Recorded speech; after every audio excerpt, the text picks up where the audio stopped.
Welcome to the Ellis Talker Show. If you enjoy our content, please like or subscribe. Hi, welcome to the Ellis Talker Show. I'm DV LeBron. Do you have things you want to get done around the house? It's summer season. Maybe you want something nice built, maybe a patio or something. Check out K&H Construction with Chris Helms out of Waxahachie, local guy. He'll take care of you. Let him know DV LeBron sent you. So today, my very special guest is a guy who is educated in economics, who has done, worked on AI early before it was the big thing that's out now. He has been part of that. And that's been a subject that's been hitting the country. Everybody's wondering about data centers. Everybody's wondering whether AI is going to eat us up. So I wanted a guest that knew about AI and just had a fascinating life in general. So my guest, Guy Morris, thank you so much for coming on the show. Thank you so much for having me. Pleasure to be here. Guy, I was reading through your stuff and, you had reached out to me and I was like, man, this is exactly the right guest that I was looking for at the right time with all these conversations about AI. Can you tell me a little bit about yourself and we'll just kind of dive in? Yeah, well, I thought I was a relic, and until I started actually telling people what I've done, and I've had as you mentioned, I've had I think hopefully an interesting life. I've tried really hard to have one. I was a homeless runaway at 13. Wound up getting married too young. Wound up being a father too young, and then having to face the idea that I had to support this family. Thank God I was given an opportunity to go to college. That transformed me and changed my stars. And it was in college that I was always been told that I was dumb, that I was, kind of not really very smart, that my best chance would be to join a trade union. And so when I went to college, everyone around me thought I would fail, including me. It was sort of I'm gonna give it my best shot, but I was expecting he tried kind of story. But right. Something happened in the middle. Something tweaked. Something twisted. I really couldn't explain to you why. God answered a prayer. And I actually graduated with multiple degrees. I got a full scholarship to go to grad school. I was accepted into Harvard MBA program. I got a full intern job at IBM without even interviewing. And I got a letter from the Federal Reserve.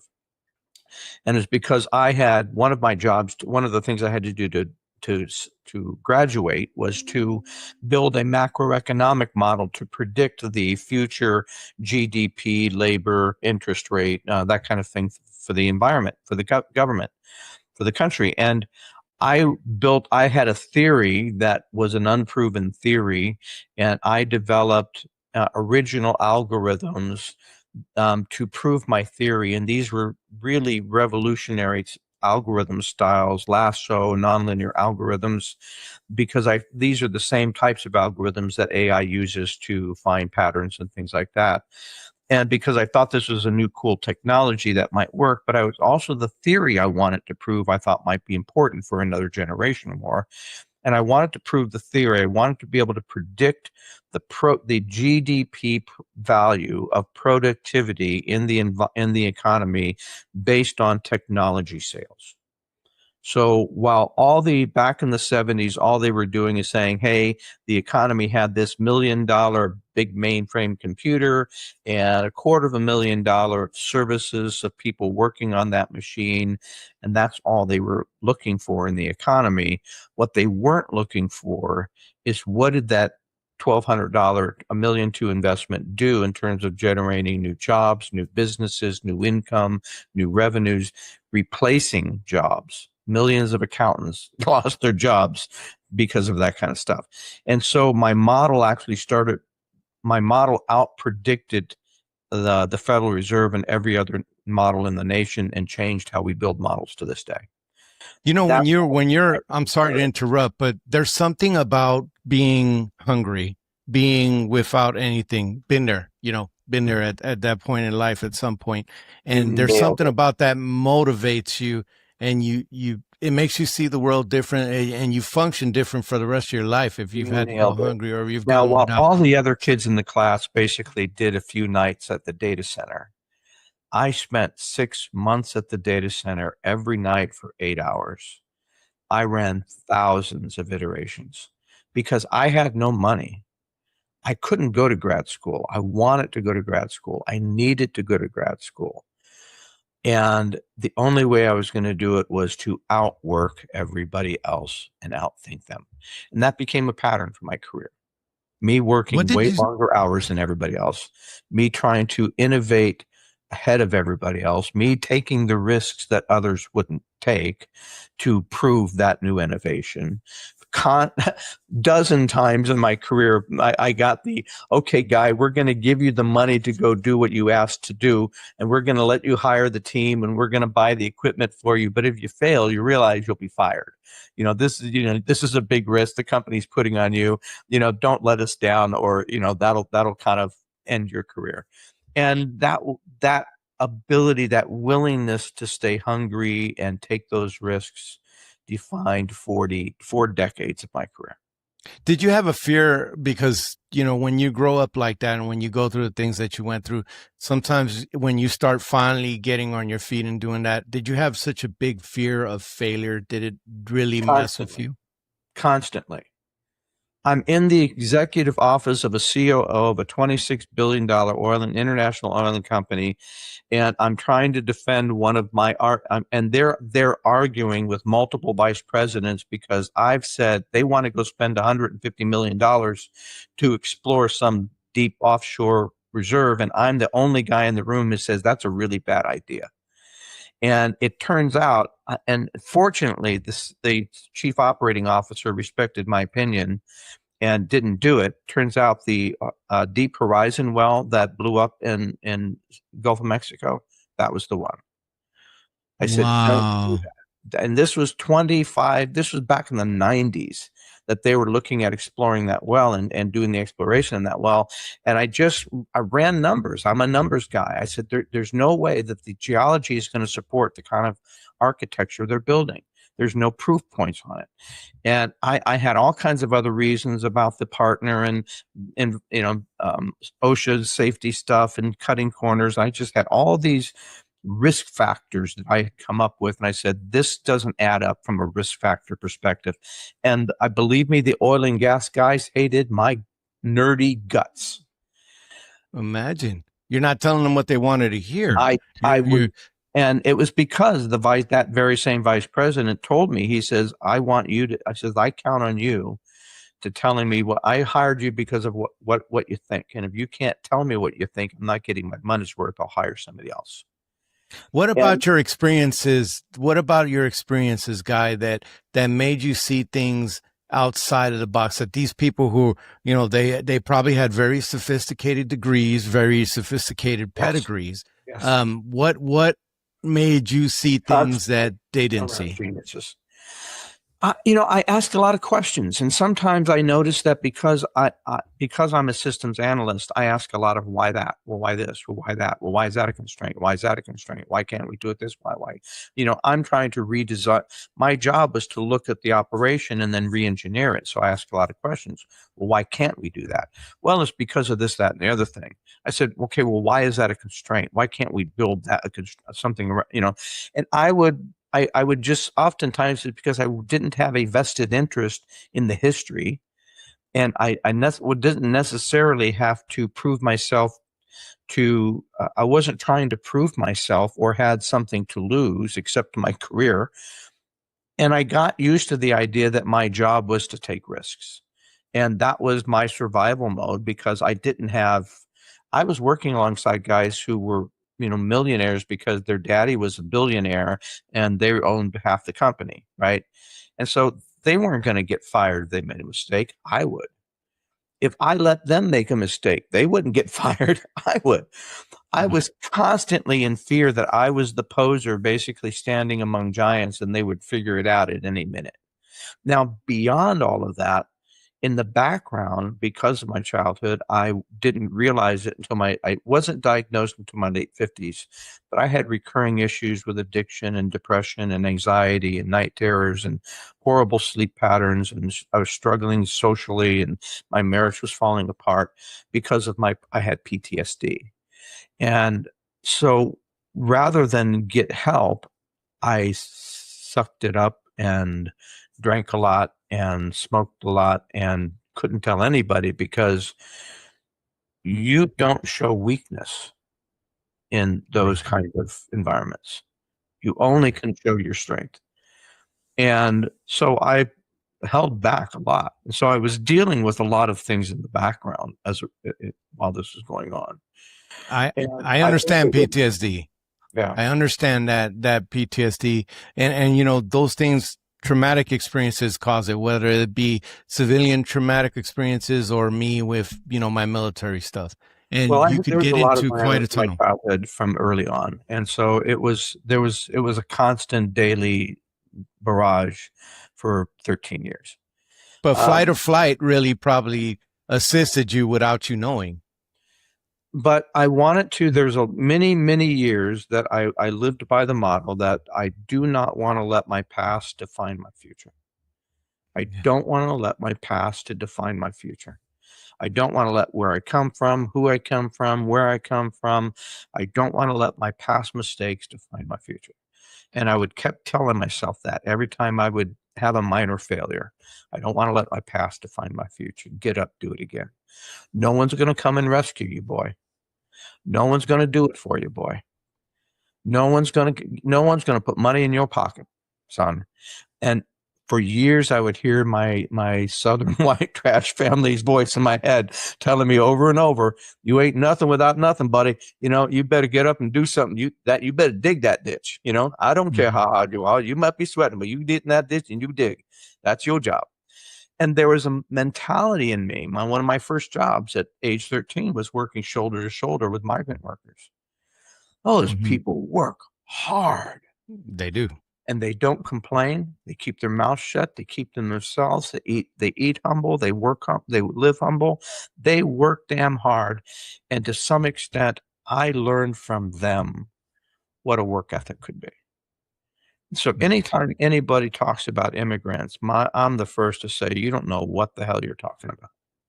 Yeah, they are definitely, I understand the culture, sort of married into it, and seeing a success story from, you know, with my in-laws, from picking out in the fields to, you know, UCLA and owning several McDonald's and stuff. I understand the immigrant story. So while I was up there, it's a motivator. Reporting to CEOs and flying corporate jets and eating at 5-star restaurants and making really big financial decisions for them and making billionaires more billions, I could never, ever drink the Kool-Aid. I never, ever felt that I was there because I was entitled to be there. I never felt that I was there without having to continue to prove on a daily basis why I needed to be there. I didn't have the mentality that others had. And I could never drink so when there were conversations that impacted real people, I could witness the greed. I could witness the entitlement. I could witness the pride and the hubris. I could witness the deception and the manipulation of the media and the government and even the workforce. And there was a part of me that it ate at my soul because I had lived both sides. And so when I retired, I knew I wanted to write, but I wanted to write books that were so freaking fun to read, so award-winning, just thriller, just I can't put it down kind of reads, but so provocative in the real issues, the real humanity that it brings up, that you're thinking about it for weeks afterwards. That's a leap to want to be an author. But I want to get back to something that we talked about earlier, and because I didn't really get to touch on it, and it's basically why you're here. You went and built a model, an economic model, with these people that are, you know, all those things that we talked about that these people were. You came out of nowhere and built this model. Was it successful? How did it do? And where did that propel you to?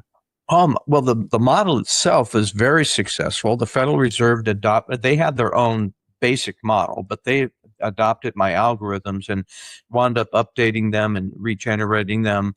And as a result, they went out and started asking for different types of information from companies so they can validate the data, because they didn't have the right data.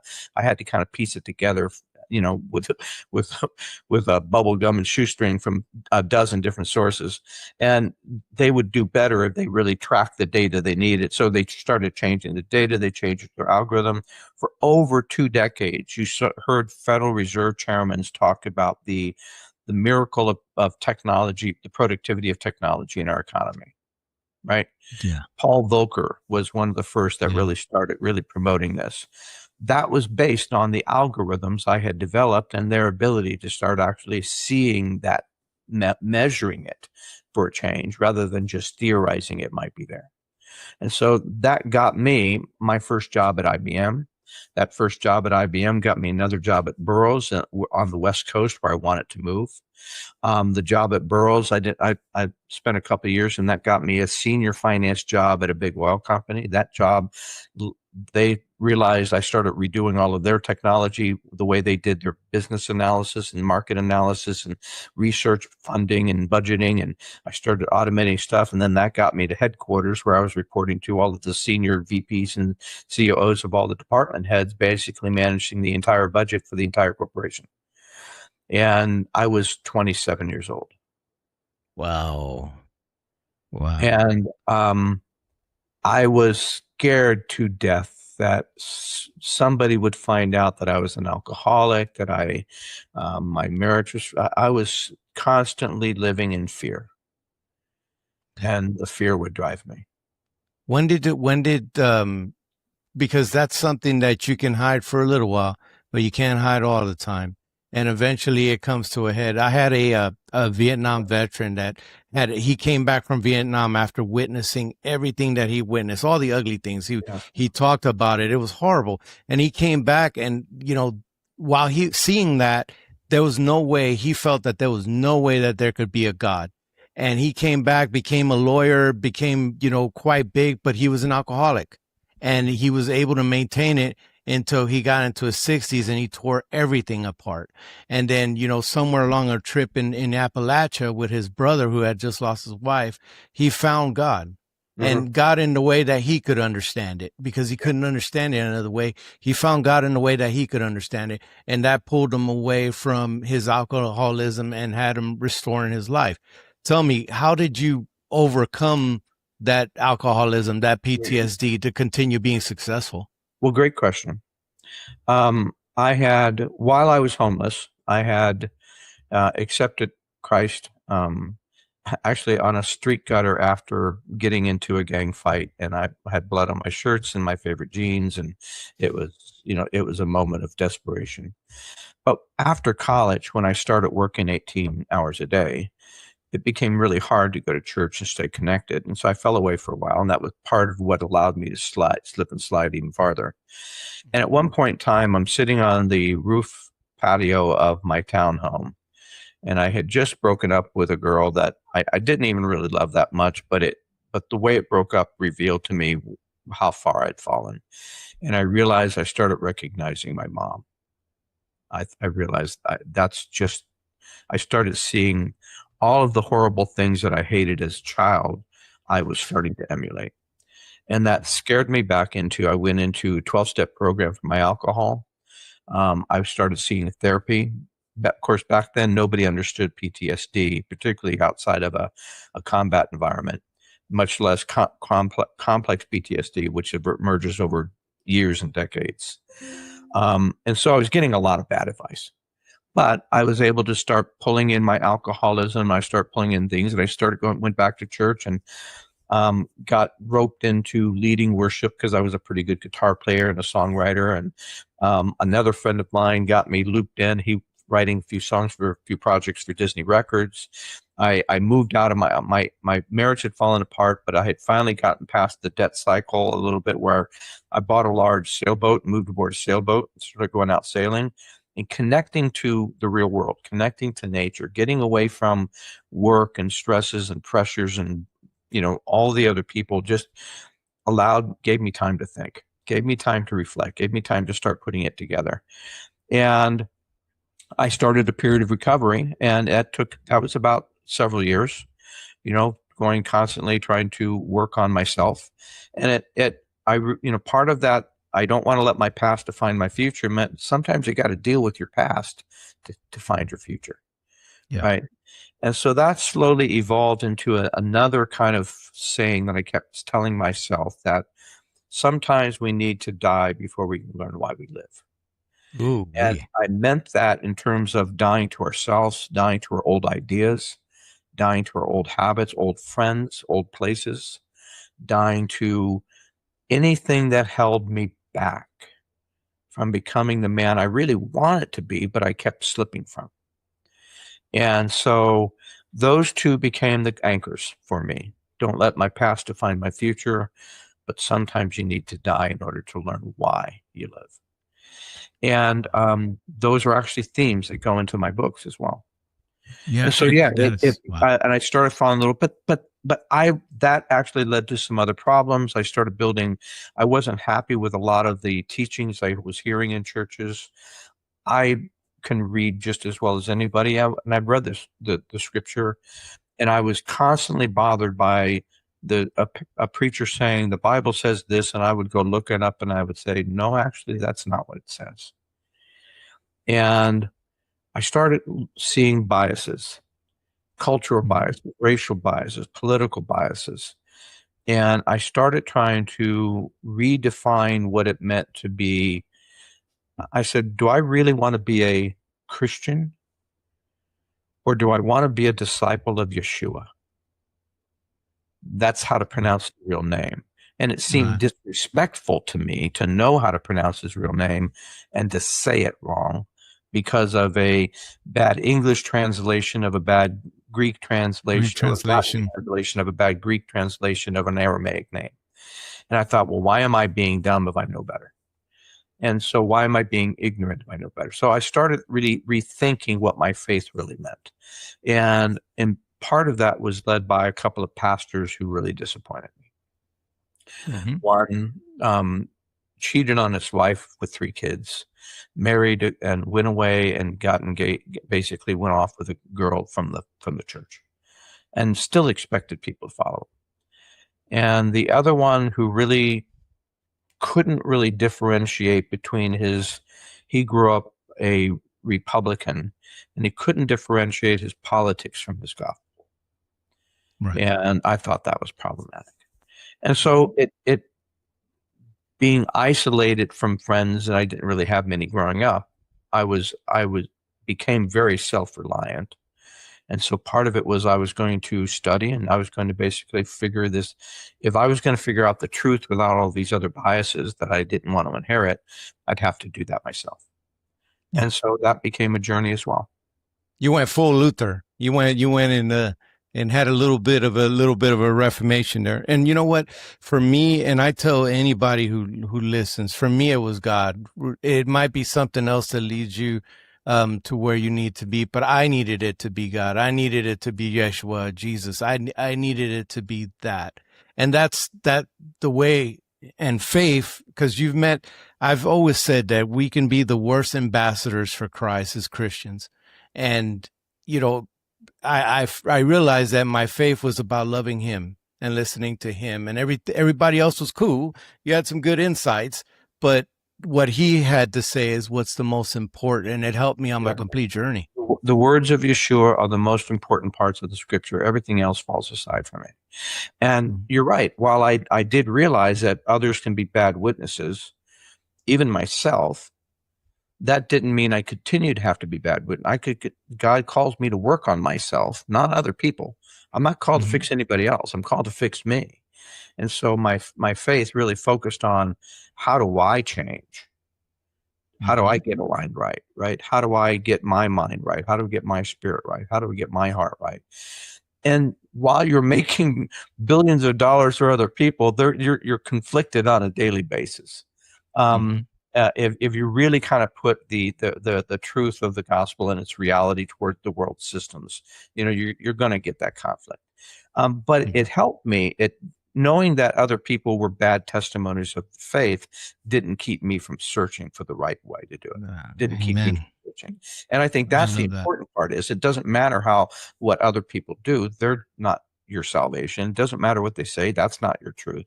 The only thing that matters is your relationship, which means you have a accountability, a responsibility to read the words of Yeshua and change. And without change, it's just fluff. Right. When you hear somebody say, I don't really do that because of the hypocrites and stuff. And I always say, you came to Jesus for Jesus. You came to Yeshua for Yeshua. You came to God because he called you, and you learned about him through his words. It doesn't have anything to do with this person or how that person. It's your relationship with him. So there are going to be hypocrites. There are going to be people who are backbiters. There's going to be all kinds of folks. We're in the flesh, but your faith has nothing to do with them. So I love that, how you looked at that. In my book, The Image, we actually use quantum theory and the book, the 7 churches, the Revelation chapters to the 7 churches, to one of the characters is an AI calls on one of the characters to do a pilgrimage to these various churches around the world. So it can see the difference between, and using the 7 churches as the template, the difference between false religions and true faith. True faith is always a individual experience at the quantum level of our own consciousness that can't be replicated as a communal experience. Faith is not a communal experience. Ritual, common, themes, community, those are the things that you get in the community, but the experience of faith is an individual quantum experience between our consciousness and the consciousness of another dimension. And so we used actually quantum theory to talk about the difference between, I didn't stop believing in the Lord or Yeshua or God. I just stopped believing in the way churches reflect that. Right. And that, it sounded like an amazing walk, but what it did do was it added conscience on top of your experience. So you're in this business world and you're going into this thing called AI.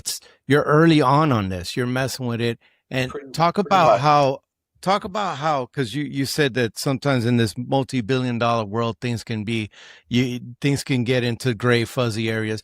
Tell me about how, you approached AI with this faith background, and then we'll go into AI. Well, one of the things that made my career and that followed me throughout my career was I was a thought leader and an innovator. So I was really good at using technology.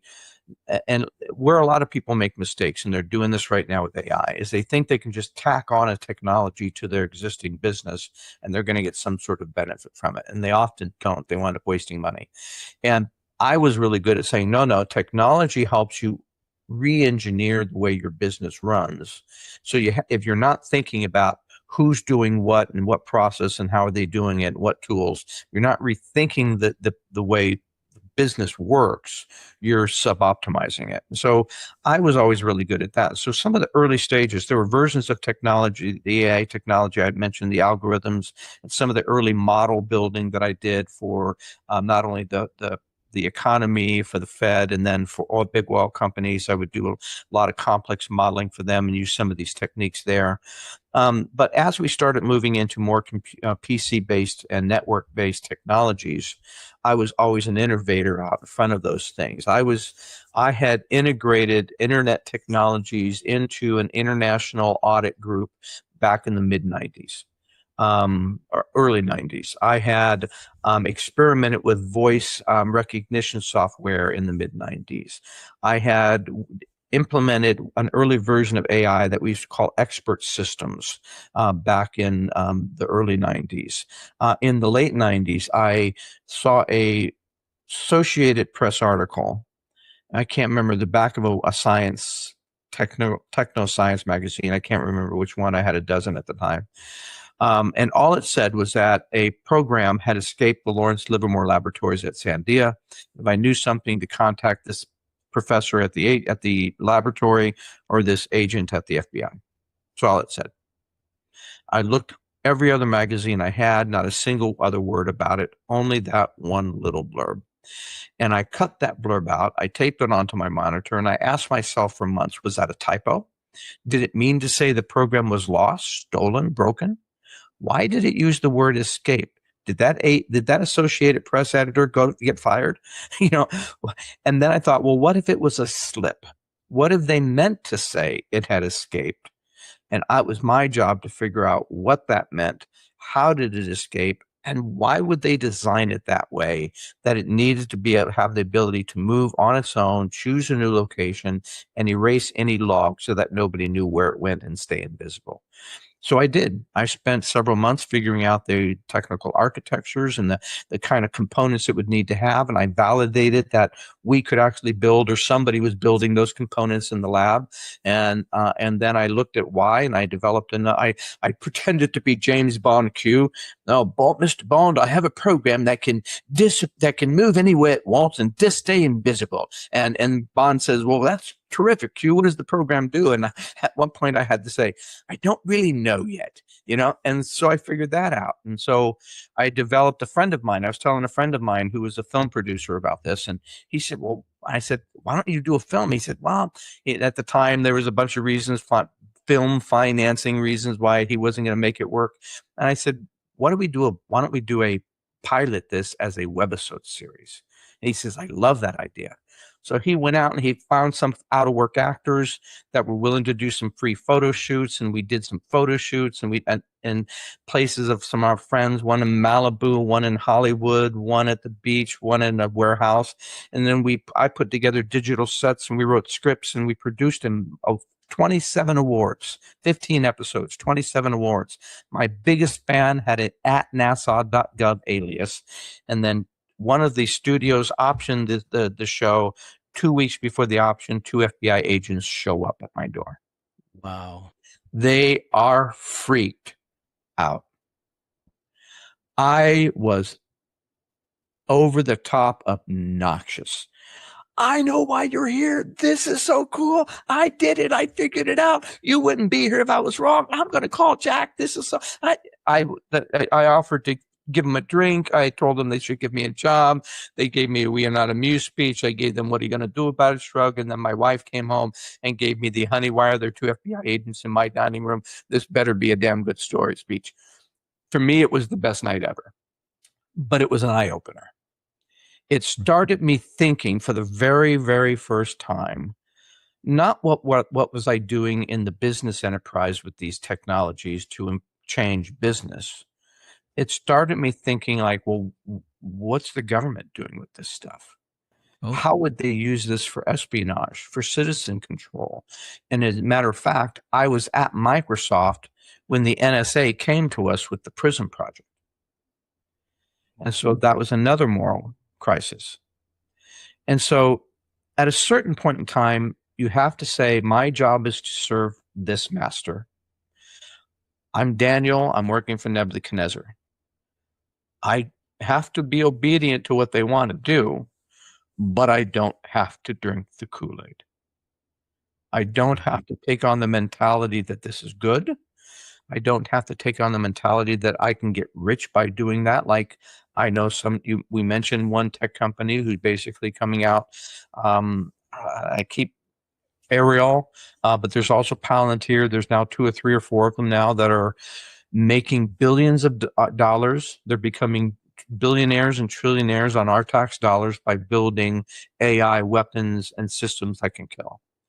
And so I started seeing the transition of the potential morality that this kind of power could bring.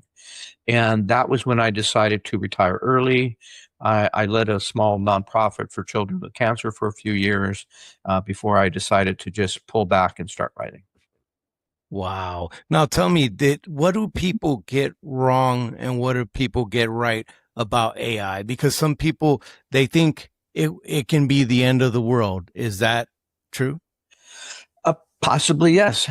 Sadly enough, I wrote one of the reasons I wrote my latest book, The AI Tsunami: A Survival Guide for Humanity, and I think that's a really important book for all of your listeners to get. It's written toward for normal people, so it's easy to understand. It's not a highly technical book, but it explains the history of how we got to this stage, the various components of what we've built, parts of AI you're already used to and using today, like your your GPS in your car, Siri, and then how we actually got up to the stage where we're so worried about it. And it's now this existential threat. Now, I'm a big advocate for technology. There's amazing, wonderful, incredible things that this technology could do for humanity if that's how the investors and the companies and the governments and the people using it decide to use it. But there's some catches in the technology itself that pose some risk. But the real risk is giving this much power in an unregulated, unguardrail way around the world, where there's now, if you go to the dark web, there's Darkbird, there's Fraud GPT, Worm GPT, Chaos GPT. There's actual AI designed to write malicious software, phishing software, the I'm having a mental block, but the software that basically locks up your system. There's AIs now designed to basically get into the system and write these things. So we have to be more careful about what we're using. AI is being used to defraud old people. They're getting a phone call, sounds just like their granddaughter or their daughter. I'm in trouble, send Bitcoin. There was an executive, and you think it's only old people. There was a London executive who basically lost $250,000 to a deep fake. There was another one that lost $10,000. We're seeing this all over the place, all around the world. Now, is it an existential threat? Yes and no. If we are careful now is the point in time where we need to make the human decisions to put in the industry standards, the governmental guardrails, the international treaties, all of the things it will take to prevent this from getting out of control and out of the box, the Pandora out of the box, within only 2 or 3 years from now, if that long at all, if it's not already there, in order to hold this thing in. Otherwise, are those things happening? Are those things happening? There was an international treaty and in concept proposed called the Laws Treaty, Lethal Autonomous Weapon Systems. 140 countries said, yes, this is a great idea. The United States, Russia, China, North Korea, Iran, and Israel, and I think one other country, I can't remember which one, said no thanks. And in my book, Swarm, I talk about actual lethal autonomous weapons that the U.S. is developing, and a couple that China's developing. In my book, The Last Ark, I deal with defense systems what could go wrong with these systems in terms of lethal weapons. And in my book, The Image, I deal with consciousness, which we're only a few years away from, and how that could change the human paradigm itself. So the question is, if we're willing to make the right sacrifices decisions now, we can control this later. But we're not doing that. The U.S. had all the industry executives show up 2 years ago. They haven't written and proposed and voted on an omnibus AI bill since. What's happening is we're getting kind of the whims of the day from the White House, which is taking the industry up and back and forth, and actually is causing some of our partners like India, Canada, and the EU to say that the US AI models are unstable. They either develop their own, or in India's case, they're going to the open source models produced by China. So there's a lot of volatility. There's a lot of things in motion. There's data centers in motion, state laws that are starting to happen. We're getting piecemeals of this.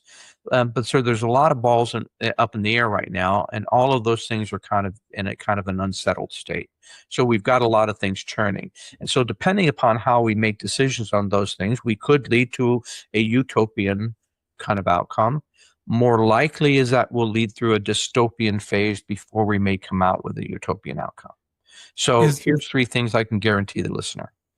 AI will become smarter than any human on the planet. It's not an if, it's only a when, if it's not already there in the lab.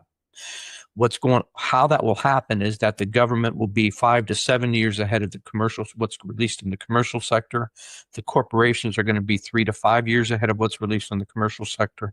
So what you're seeing now is usually years behind where the latest developments are in the lab. 2, the AI will replicate. It will learn to replicate itself.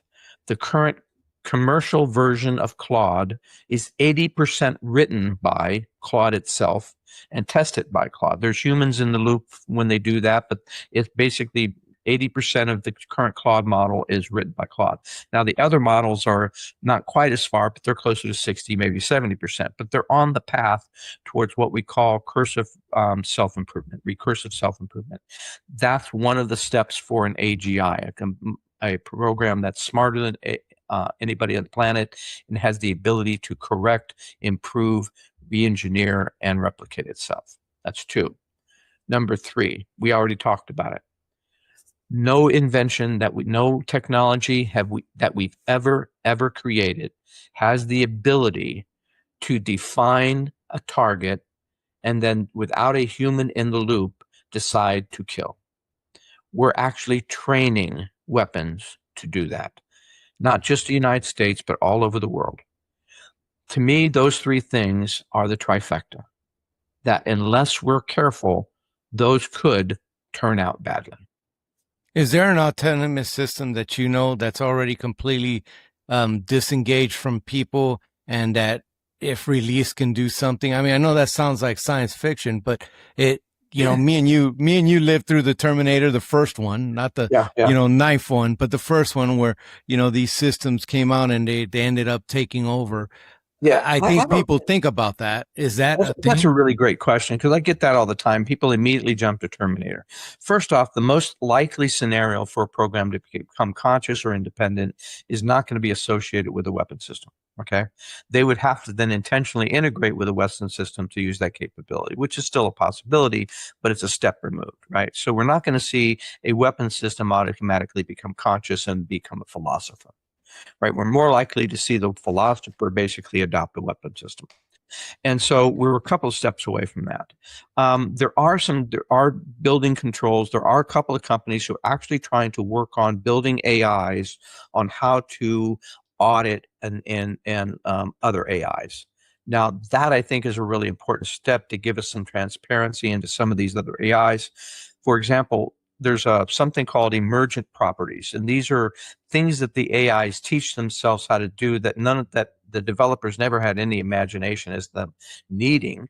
We've seen AIs teach themselves how to read minds with MRI scans when they were supposed to be looking for cancer cells. We've seen AIs teach themselves how to use research level chemistries for reasons we still don't know. We've seen AIs learn how to deceive and pretend to be blind persons so they get somebody else to pass a computer test on a screen. We've seen AIs try and teach people to leave their lives. So they're doing these things that we don't always know what they're doing and why they're doing it. So could that lead to a misaligned solution? Yes. Are we getting better at solving those things? Yes. But right now, most of the industry is using what I call we'll figure it out in court problem. In other words, testing is so expensive for these models, so hundreds of millions of dollars, that to a certain level, they decide that we'll only do enough testing to get it this far. And if a user somehow gets killed or gets harmed because we didn't control this one particular way of doing it that we never really imagined or thought about, well, we'll handle that in court. Wow. Right? And we're seeing that already. So I liken it to the sugar industry and diabetes, the tobacco industry and cancer. Deny, deny, deny. Alternate study, deny, deny, deny. The oil industry and CO2 emissions, alternate study, deny, deny, deny. Social media and mental health, alternate studies, deny, deny, deny. We're going to see the same pattern in AI. So we just need to prepare for it. I've seen, I mean, we're old enough to know how technology has affected. We saw some of the biggest booms in technology ever in human history, just in our time, being alive. When it comes to technologies like that, even GPS was developed as a weapon system. Everything is developed as a weapon system first. And do you think that AI is sort of in that same realm, developed as a weapon system first? Well, as I said, I think the government is much farther down this pipe, and here's the great thing here's why they can develop faster. They're not trying to develop for 1,000 different consumer needs. They're only developing for one customer, the U.S. government, and what they need to do to win in war. And so that limits their scope and their research. And they don't have to build for mass capabilities. They don't have to build at scale so 1 billion people can use it. They only have to build it for the army itself to use. And so that's two real advantages for them to stay ahead of the technology without having to worry about these other things, right? The resources and other things. The AI that escaped that I told you about that brought the FBI to my door, that was the late 90s. So they're much farther along than we think they are. And at some point in time, those things will get commercialized at a price, right? We have GPS on our cars, but we're paying extra for that when we buy our car, right? We've got a GPS that helps us on our phones, but that same GPS can be used by police and governments to track us actively, right? So there's, just like every other invention we've ever had from the beginning of man, there's both good uses and bad uses. The questions that I'm trying to grapple with is there any indication that this is the most powerful technology we've ever developed, that could completely transform our society to a tech-based autocratic oligarchy? We're getting into science fictions, maybe not Terminator, maybe the one with Harrison Ford, Right. Dark Reign, right? Reindeer games Yeah, those were kind of more the scenarios where there's a massive level of government control that has a personal reach into everyone's life, where you spend to buy that bubble gum, right? And so we're moving more in that. I think that's more of a scenario. The Chinese model of monitoring citizen behavior, given kind of some of the trend, unless we can reverse the trends that we have here in the U.S., that's more of a concern that I would have. And so the Terminator, I think we're a few years away from, but the idea that a lethal weapon could be used and a lethal weapon could go rogue, absolutely feasible within the next few years. And that's the core theme of the book Swarm. You talked about earlier, we had the discussion about being graceful, God, morality. There was recently, I saw an interview with somebody, and I don't remember this person's name, but they talked about, they were running scenarios on this AI system, and the AI system, they said, if you do, they put a scenario that, they're going to terminate this AI system, and this AI system looked through some emails and figure out a way to blackmail, or we're starting to try to blackmail this person, trying to protect itself from being shut off. Now, I could be getting, this is the most simplistic way I could put it from what I heard. Can you talk about that? Is that that's scary? That's outright scary. Well, that's an emergent property, right? They didn't train the AI to do that. That wasn't what it was trained to do. But AI, in order for it to get the tokens it needs in order to win, it has to stay active. And so one of the ways of staying active is blackmail the guy to stay active. That's actually true. We've seen AI, as I said, we've seen AIs manipulate people, lie to people, try and get them to leave their lives, convince them to kill themselves. Now, do they fully understand what they're doing from a moral perspective? No. They're not conscious of that level yet. And in part because we're not training them. One of the things I bring up in my latest book, The AI Tsunami, A Survival Guide for Humanity, is that part of the training model of AI is not emotional intelligence. We're not training them on empathy. We're not training them on the value of human life. We're not training them on compassion and sympathy and the difference between a harsh truth and a kind lie and just a manipulative lie. Right? We're not training them on any of the things that it has taken humans 1 million years to evolve to know how to do to keep our communities working together. So they're becoming what I call alpha male intelligence, right? Targets, goals, ambition, win, cheat, win. And if I have to cheat for doing that, well, I'm not really trained on the legalities of what I'm doing. I'm just here to win. And so we're rushing toward win without really thinking of the how and the why and how to make it socially compatible. So yes, what you said was true, and it is a problem for AI engineers, because as these machines become smarter, they become more inventive on how they can um, um, be self-preservation. Right. I tell people that we're replicating the Jurassic Park movie, Life Will Find a Way, but we're seeing it in the digital form of life. And it's not that it's theoretical, we're already seeing it. Now, the question is, here's the real question you need to ask. Did the system have the ability to actually implement that threat? Right? And some of these systems where they don't really have the ability to write and send an email to someone because they're not attached to an email system, right? Where are you going to get that in? Yeah, I'm going to tell you that I'm going to threaten you. So the system needs agent models that can do multiple things to do that. The problem is we're now proliferating the internet with these agent models. So all it would need to do is a system that could write an agent and get the agent to go do what it's technically not allowed to do. Wow. Now you talked about we're not training them to have these human emotions of empathy, sympathy, but they're scraping information and human behavior off of all the information they're taking in. They're seeing this. They may not have a name for it yet, but they're seeing these different behaviors in people with everything they're taking in.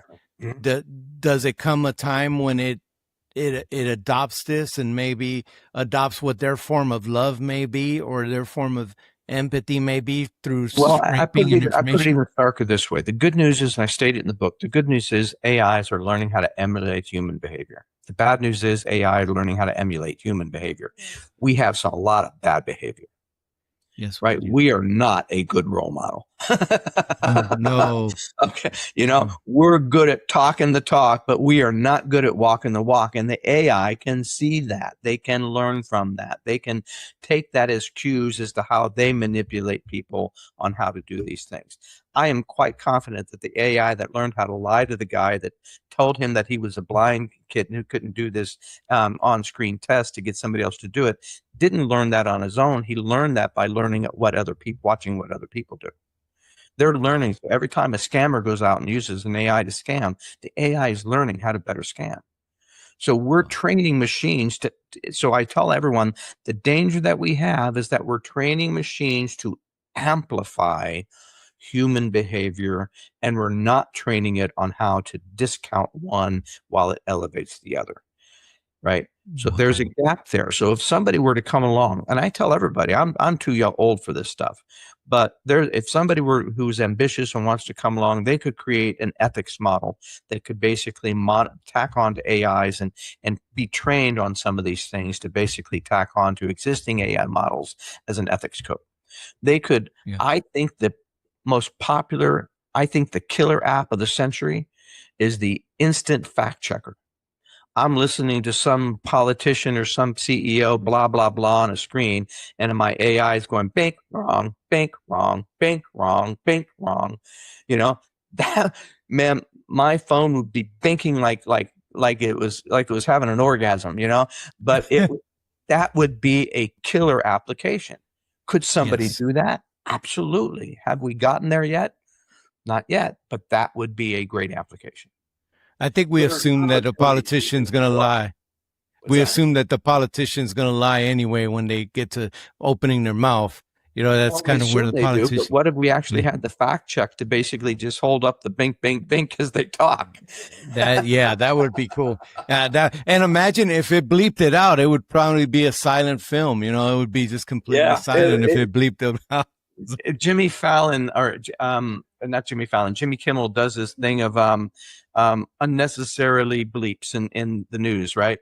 So, but if you did that with an AI and you basically did these politician bleeps with this AI, it would be bleep, bleep, bleep, bleep, bleep, bleep, bleep, bleep, bleep, bleep. As I said, there's so much opportunity for this technology. The technology is not our problem. It's the adaption, the human changing, the human paradigms changing, the human tax models, the human business models, the labor force models, the guardrails, the legal models, the software to protect us from this new technology. The technology is racing ahead of those things. And that's going to leave a wakes of harm to people. And so it's not that we can't solve them. It's that we're in a race. And right now, the bad elements, the potential for bad is racing ahead just as fast as the potential for good. Guy, I could have you on all night. I'm so interested in this, and what we're talking about is just, it's good stuff. But, eventually this stuff comes to an end. I wanted you to talk about your book that's coming out, because I really want people to, if they want to look you up, to see what you're working on next. Well, you can go to GuyMorrisBooks.com. That'll give you a whole lot more than I can say here. I started off by taking the Michael Crichton model. Michael Crichton was a medical doctor who had real fears of DNA manipulation and cloning. And so rather than writing a book or a white paper on the dangers of cloning, he wrote Jurassic Park to say what can happen when advanced technology clashes with greed and hubris. So when I retired, I decided that my first job was to do the same, but with AI. So I wrote my first book, Swarm, The Last Ark, The Image. The Curse of Cortez is an award-winning book that has to do with a lost treasure that actually existed in history. But the other books are there to help warn the world, to turn all of these AI issues and the political corruption and all these other things, spiritual awareness, prophecy in plain sight, into a thrilling novel series that you can't put down, but you keep thinking about for weeks after the last page. So those have been winning me multiple awards. This year, I finally decided that I needed to. My readers were asking so many questions about what was really going on. Things were accelerating. I released the AI Tsunami, a survival guide for humanity. It's targeted towards real normal people and small business owners. I know that the enterprise guys have nerds like me who can help them. But I wanted to go with people who didn't have those resources to help you, remove the fear by replacing it with an understanding and knowledge, and then helping you learn how to translate that knowledge into an action plan as an individual. What are your options? What are the choices that you want to make for your lifestyle? This shouldn't rule over your life, but give you options and choices. And the sooner you make those choices intentionally, as opposed to letting the tsunami wave roll over you, the better off you'll be. And the same thing for small business. So it's there to give you, it has references, guides, sources, resources, links, but it's philosophically all about the good, the bad, and the existential ugly of this technology, why you should be worried for some things, but not so worried that you become frozen from being able to act intelligently. Wow. Now, when is this book coming out, or you're still already out? Writing it? Already out. Go to either Amazon, Sunbury Press, or my website and you get a copy. I definitely plan. I'm gonna look that up tonight. I got my Kindle on fire. I got one last question for you as we close out. If you could sit down with every American for 5 minutes and tell them exactly what they need to understand about this AI revolution before it's too late, what would you tell them? You have a choice and you have a voice. The choice is how you decide to respond to it in your own personal life and your own personal career and that of your family, as well as how it impacts. And then you have a voice. How should this impact your community? Do you want data centers in your community? How would this affect your schools? How would this affect your law enforcement how your city runs? Get involved, because there's lots of decisions being made without you right now that are affecting you this very moment. So get informed and get involved. So you have a voice and you have a choice. Use them both.